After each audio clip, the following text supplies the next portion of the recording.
Hey, I'm Chaotic Neutral Cosplay, and today we're going to be talking about how to get improved photos of your cosplay at home.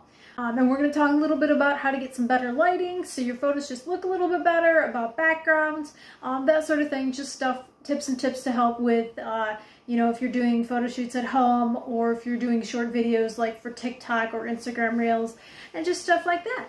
So if you have any questions about anything that I'm going to cover in this video, you're more than welcome to get a hold of me on any of these socials below or just follow me to see what I'm talking about.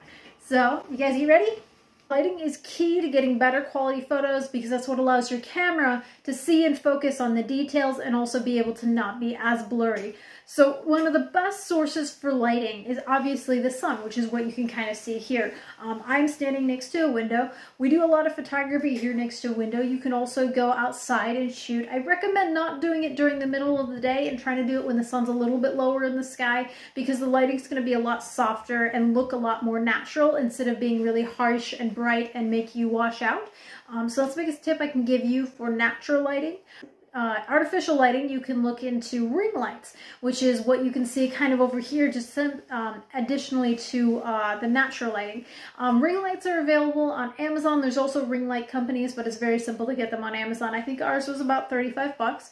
Ours is just a big ring light, and it comes with adjustable settings, so we can set the type of lighting, we can set how harsh we want it, like go up and down. So it's a wonderful tool, and it's also good if you're going to be shooting after dark, if you want to do any sort of dark backlit thing, or if you're doing any sort of short video for TikTok or Instagram Reels or anything like that.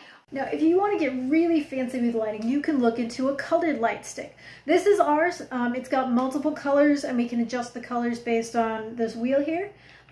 This one's a little more expensive. I think this one was about 150 bucks. You can also find something as simple for about 35 bucks. It's just a little square, and it's an LED panel that will turn colors. These are great for supplemental lighting, using in addition to a ring light or natural lighting. So if you are going to shoot in a dark background and you kind of want some color in there, my suggestion is, again, find a dark background, a dark place you can shoot, get your ring light and your color light in there, set them up on opposite sides so you got your color light over here and your ring light over here, and then adjust the colors of them and how close they are to you so you still get that touch of color in there, but you also have the natural lighting to kind of give definition to what you're shooting.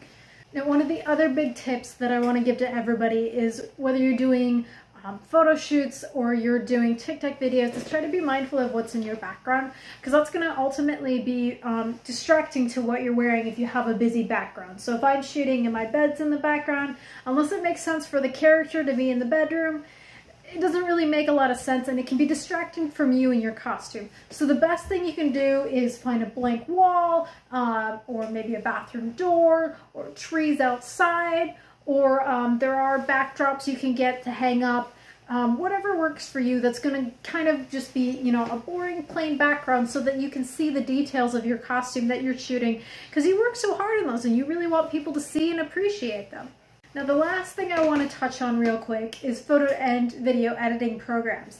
Now, obviously, I use the big one, Photoshop, but it's a little more expensive, so you don't necessarily have to get that. There's a lot of retouching programs that are available in the Google Play Store or the iPhone Store, or wherever you look for apps that do basically the same thing as Photoshop, but just maybe not quite as complex, and they work on your phone.